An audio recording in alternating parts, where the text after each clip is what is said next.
के थ्रू जो है बातें जाती है आगे।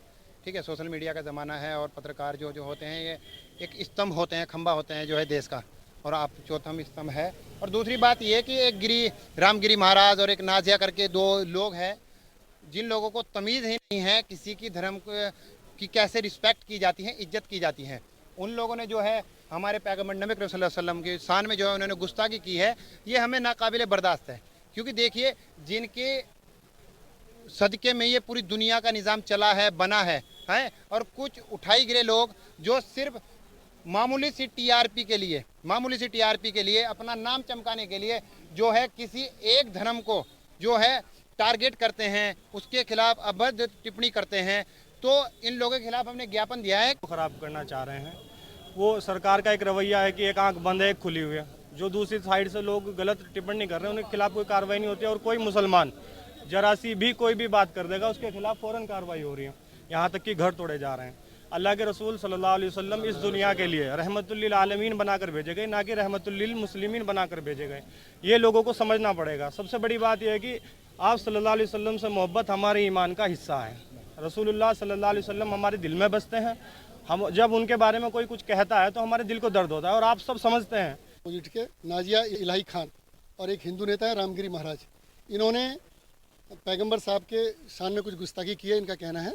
और ये चाहते हैं कि ऐसे तत्वों से समाज को खतरा होता है, उनके साम्प्रदायिक जो माहौल होता है खराब होता है, और ऐसे तत्वों के खिलाफ जो कठोर नियम बनाए जाने चाहिए ताकि कोई दूसरा इस प्रकार का दुस्साहस न करे। इसके लिए माननीय राष्ट्रपति महोदय को संबोधित इन्होंने ज्ञापन प्रस्तुत किया। तो उत्तराखंड की खबरों में फिलहाल अभी के लिए मेरे साथ इतना ही। मुझे दीजिए इजाजत और आप देखते रहिए के न्यूज इंडिया। आप देख रहे हैं के न्यूज, खबरों का सारथी।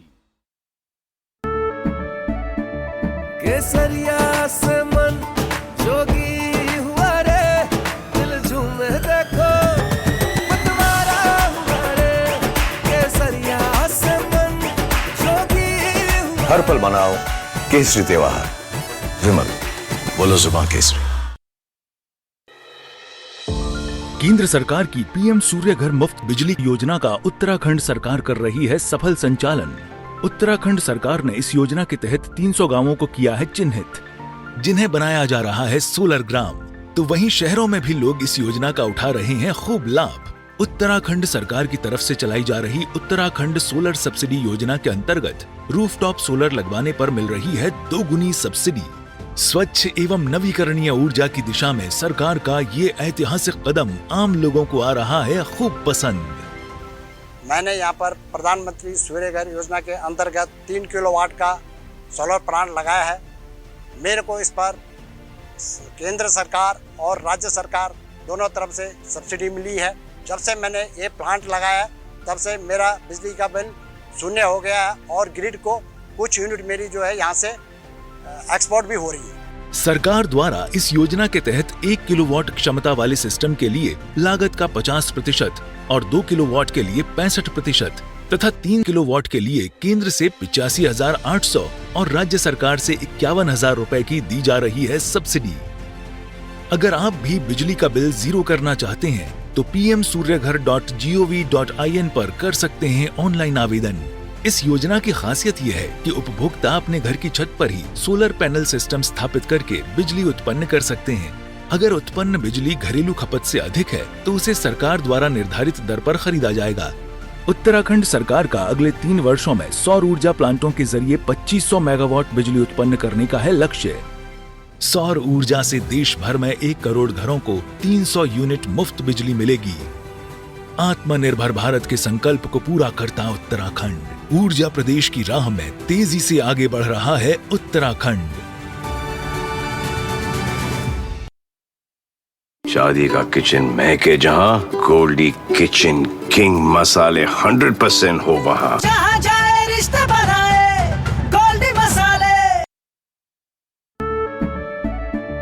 केसरिया से मन जोगी हुआ रे, दिल झूमे देखो मतवारा हुआ रे। केसरिया से मन जोगी हुआ। हर पल मनाओ केसरी त्योहार। विमल, बोलो जुबान केसरी।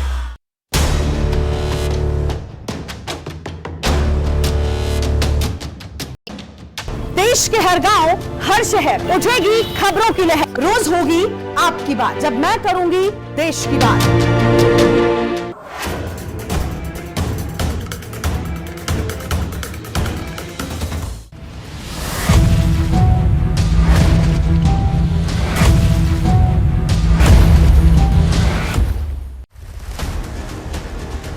जनता के मुद्दे, जनता की बात, सरकार का रवैया, जनता की पुकार। इत की बात ना उत की बात, हम करेंगे जनहित की बात। के न्यूज रखता है सबसे सरोकार।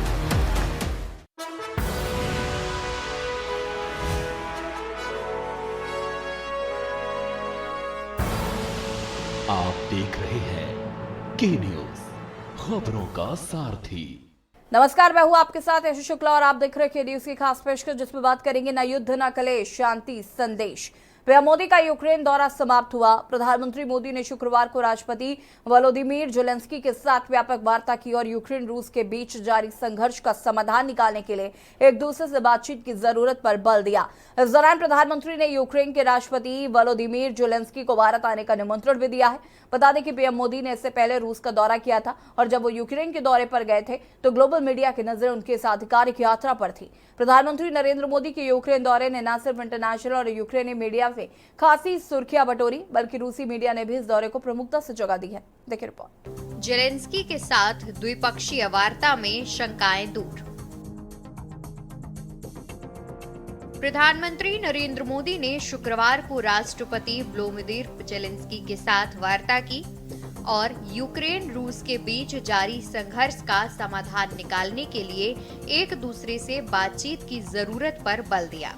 इस दौरान प्रधानमंत्री ने यूक्रेन के राष्ट्रपति जेलेंस्की को भारत आने का निमंत्रण भी दिया। बता दें कि द्विपक्षीय बैठक के बाद विदेश मंत्री एस जयशंकर ने एक सवाल के जवाब में कहा कि दोनों नेताओं की बातचीत में रूस के साथ भारत के ऊर्जा व्यापार पर भी चर्चा हुई। उन्होंने कहा कि हमने यूक्रेनी पक्ष को ये समझाया कि ऊर्जा बाजार का मौजूदा हाल क्या है। बता दें कि पीएम मोदी ने कीव की लगभग 9 घंटे की यात्रा की, जो 3 दशक पहले यूक्रेन के आजाद होने के बाद किसी भारतीय प्रधानमंत्री की पहली यात्रा थी। वहीं भारत की तरफ से राष्ट्रपति व्लादिमीर जेलेंस्की को भारत आने का निमंत्रण दिया गया। इस पर जेलेंस्की ने कहा कि उन्हें महान देश की यात्रा करके खुशी होगी। बता दें कि दोनों नेताओं के बीच बातचीत के बाद मीडिया ब्रीफिंग के दौरान विदेश मंत्री एस जयशंकर ने कहा कि भारत ने यूक्रेन के साथ इंडिया के तेल सौदे पर उनकी चिंताओं का जवाब दिया है। विदेश मंत्री के मुताबिक भारत ने यूक्रेन को मौजूदा तेल बाजार की स्थिति, भारत पर पड़ने वाले इसके असर, रूस से तेल खरीदने की भारत की रणनीतिक जरूरत और वर्ल्ड इकोनॉमी पर इसके असर को समझाया। जेलेंस्की बोले, भारत आकर खुशी होगी। मोदी के निमंत्रण के बारे में मीडिया ब्रीफिंग में पूछे जाने पर जेलेंस्की ने कहा कि उन्हें भारत आकर खुशी होगी। उन्होंने कहा, हाँ, क्योंकि जब आप रणनीतिक साझेदारी शुरू करते हैं और आप कुछ बातचीत शुरू करते हैं तो मुझे लगता है कि आपको समय बर्बाद करने और बहुत देर तक रुकने की जरूरत नहीं होती है। इसलिए मुझे लगता है कि फिर से मिलना अच्छा होगा। यूक्रेनी राष्ट्रपति ने यह भी कहा कि वो चाहते हैं कि भारत उनके देश के पक्ष में हो। क्यों रूस से तेल की खरीद जरूरी? भारत दुनिया का तीसरा सबसे बड़ा तेल उपभोक्ता और आयातक देश है।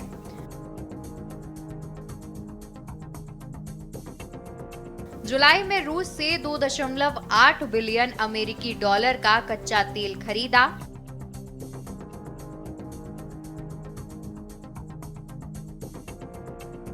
जो चीन के बाद दूसरे स्थान पर है।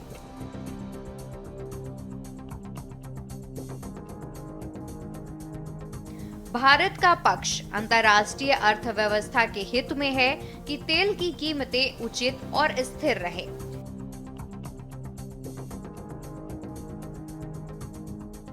यूक्रेन युद्ध से पहले भारत रूस की बजाय गल्फ देशों से तेल आयात करता था। यूक्रेन वार के बाद परिस्थितियां बदली।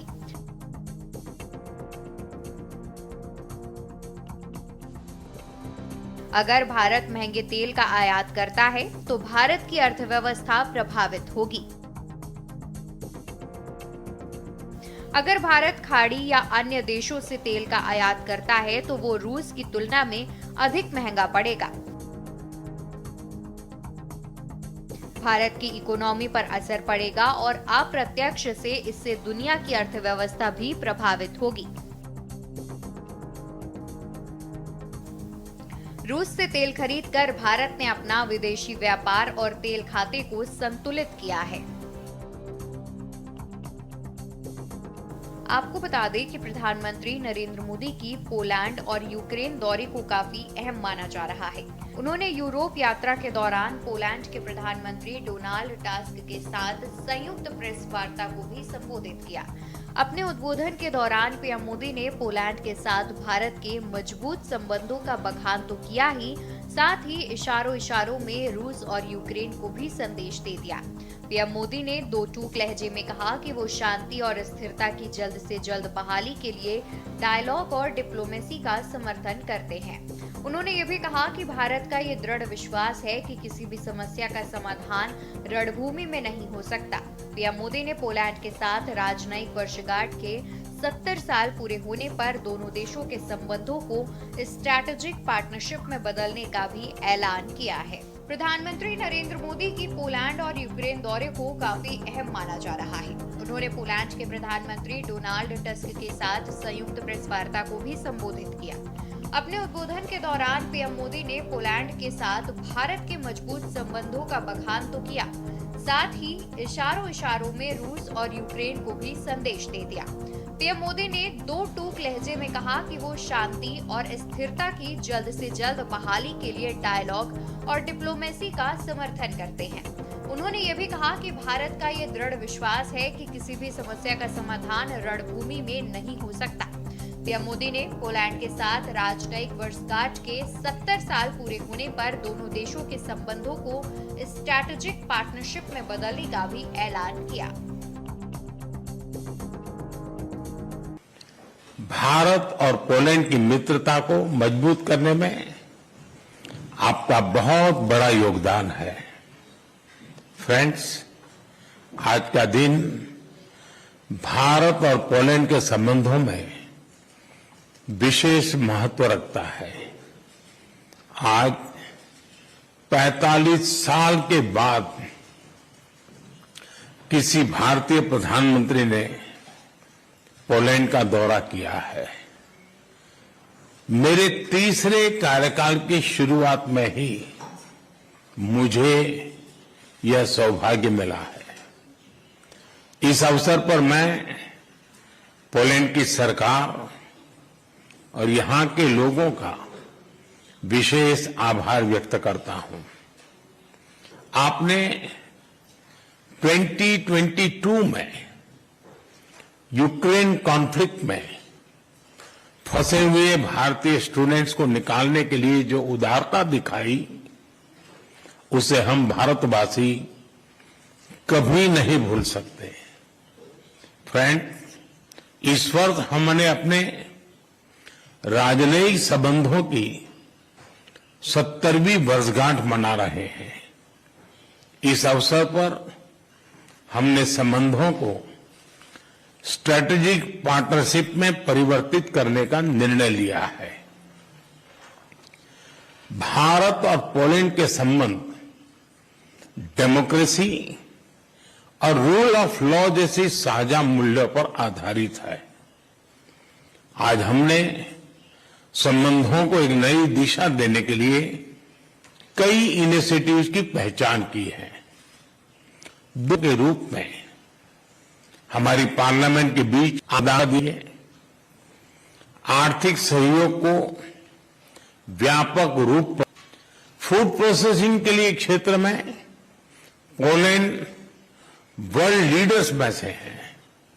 हम चाहते हैं कि पोलैंड की कंपनियां भारत में बनवाए जा रहे मेगा फूड पार्क से जुड़े, भारत भारत में तेज गति से हो रहे शहरीकरण से water treatment, solid waste management, urban infrastructure ऐसे क्षेत्रों में हमारे सहयोग के नए अवसर खुल रहे हैं।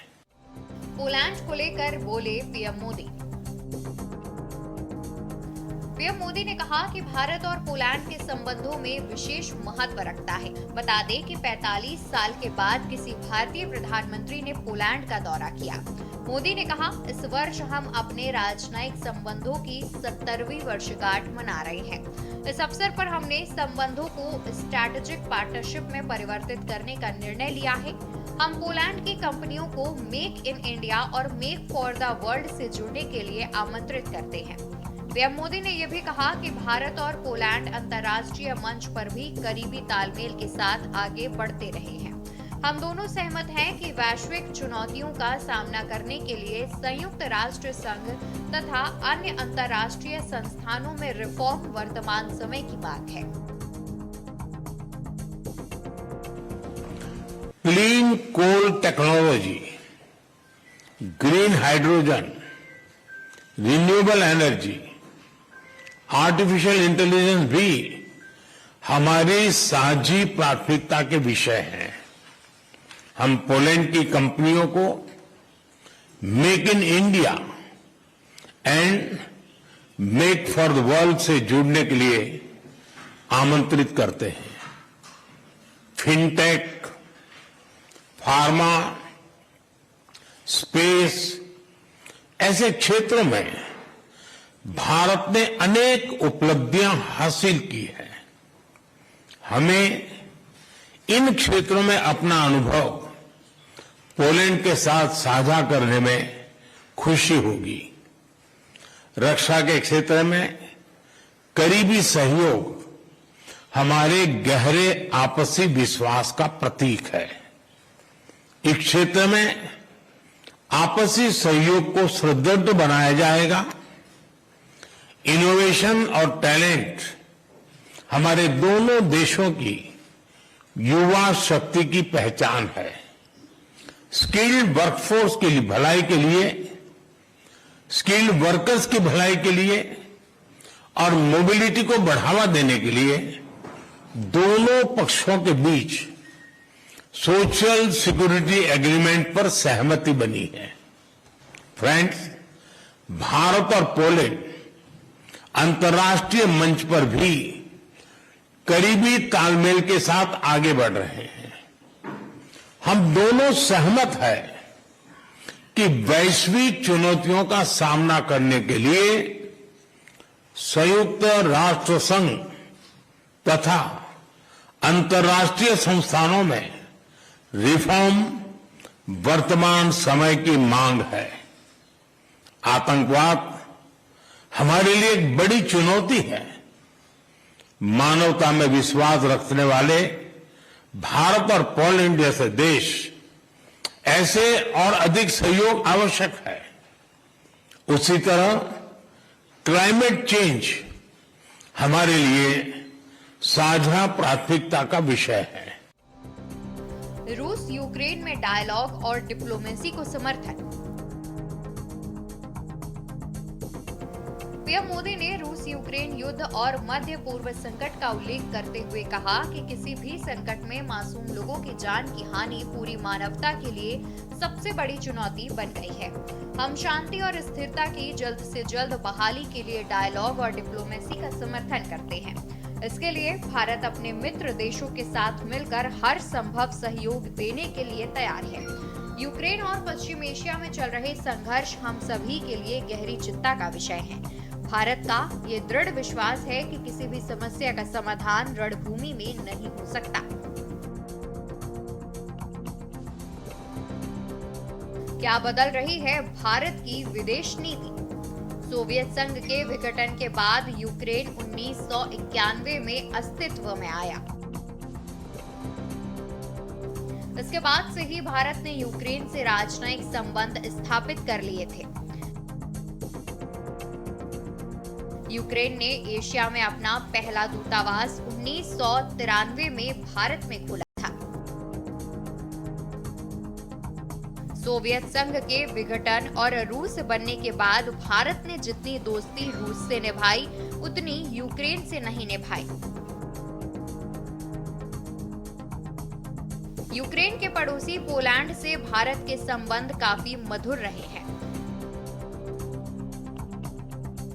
यह तब तक ही रहा जब तक पोलैंड वर्सा संधि का सदस्य था। इस दौरान भारत के 3 प्रधानमंत्रियों ने 1955 से 89 तक पोलैंड का दौरा किया था। वर्सा संधि के विघटन के बाद भारत पोलैंड से दूर होता चला गया। इसमें भारत की रूस से दोस्ती एक बड़ा कारण था।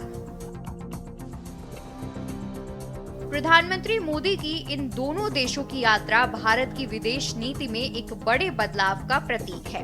ये दोनों देश यूरोप के बड़े देश हैं। यूक्रेन यूरोप में रूस के बाद दूसरा सबसे बड़ा देश है।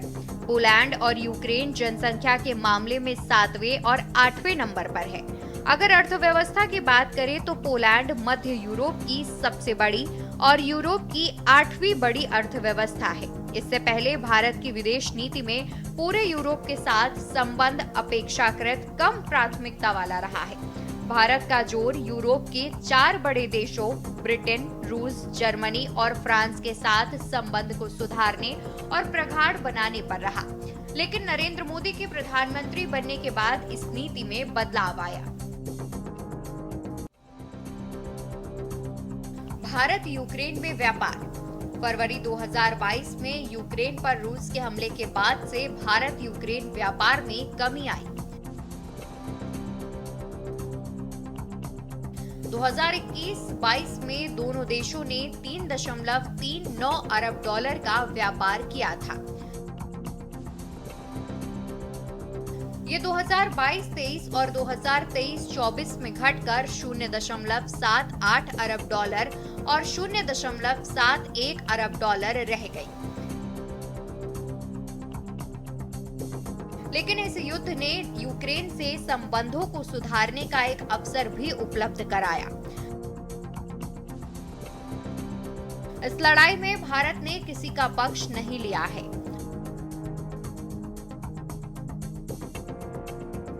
भारत ने मसले को बातचीत से हल करने की अपील की। मोदी ने वार्सा में कहा, भारत जल्द से जल्द शांति और स्थिरता की बहाली के लिए बातचीत और कूटनीतिक प्रयासों का समर्थन करता है। इसके लिए वो हर संभव मदद देने के लिए तैयार है। आपको बता दें कि प्रधानमंत्री नरेंद्र मोदी पोलैंड के 2 दिवसीय दौरे के बाद यूक्रेन के दौरे पर पहुंचे। वो स्पेशल रेल फोर्स 1 से कीव पहुंचे। वो लगभग 10 घंटे की ट्रेन यात्रा के बाद कीव पहुंचे। इस दौरान राष्ट्रपति जेलेंस्की से उनकी बहुप्रतीक्षित मुलाकात हुई। इससे पहले उन्होंने कीव पहुंचने पर भारतीय समुदाय के लोगों से मुलाकात की। रूस यूक्रेन युद्ध के बीच पीएम मोदी के इस दौरे को काफी अहम माना जा रहा है। प्रधानमंत्री नरेंद्र मोदी ने कीव के A.V. फोमेन बोटैनिकल गार्डन में महात्मा गांधी की कांस्य की प्रतिमा पर पुष्प अर्पित किए। इस प्रतिमा को महात्मा गांधी की 151वीं जयंती पर 2020 में स्थापित किया गया था। मोदी के कार्यकाल में कितना बदलाव? भारत यूरोप के दूसरे देशों से संबंध सुधारने पर जोर दे रहा है।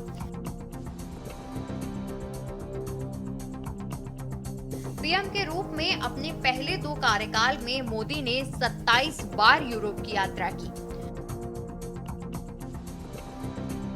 37 यूरोपीय राष्ट्राध्यक्षों और शासकों से मुलाकात की।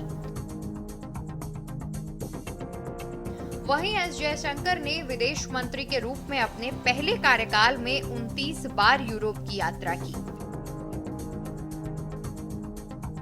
अपने 36 यूरोपीय समकक्षों की दिल्ली में अगवानी की। क्यों अहम है पीएम मोदी की यूक्रेन यात्रा? प्रधानमंत्री नरेंद्र मोदी की यूक्रेन यात्रा को संबंधों में सुधारने की दिशा में उठाए गए कदम के रूप में देखा जा रहा है। और मैं यहाँ पे 26 ईयर से रहता हूँ यूक्रेन में। मैसेज ये है कि जैसे मोदी जी आ रहे हैं, मोदी जी से मिलना एक सपना है और मोदी जी के क्या कहते हैं भक्त हैं हम, और हम चाहते हैं कि वो यूक्रेन आए और यूक्रेन में थोड़ा वॉर के उसमें हम कुछ बात करें कि यहाँ पे जल्दी से वॉर खत्म हो, क्योंकि हमारे काफ़ी इंडियन फैमिलीज हैं जो इस समय बिछड़ गई हैं। कुछ लोग पोलैंड में रह रहे हैं, कुछ इंग्लैंड में रह रहे हैं, हमारी फैमिली खुद इंडिया शिफ्ट हो गई है। तो हम चाहते हैं मोदी जी आए और मोदी जी यहाँ पे कुछ पीस करें, जिससे कि आने वाले टाइम में हमारी सबकी फैमिली वापस आए। प्लस यूक्रेनियन लोग बहुत अच्छे लोग हैं, यूक्रेन कंट्री बहुत अच्छी है। अगर कोई भी यहाँ पे आए कभी यूक्रेन, तो यूरोपियन कंट्री से काफी अच्छी कंट्री है यूक्रेन।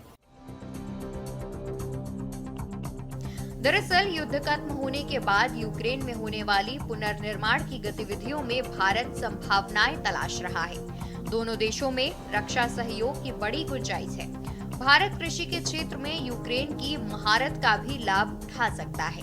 युद्ध से पहले भारत यूक्रेन से सूरजमुखी तेल का आयात करता था। स्पेशल डेस्क के न्यूज इंडिया।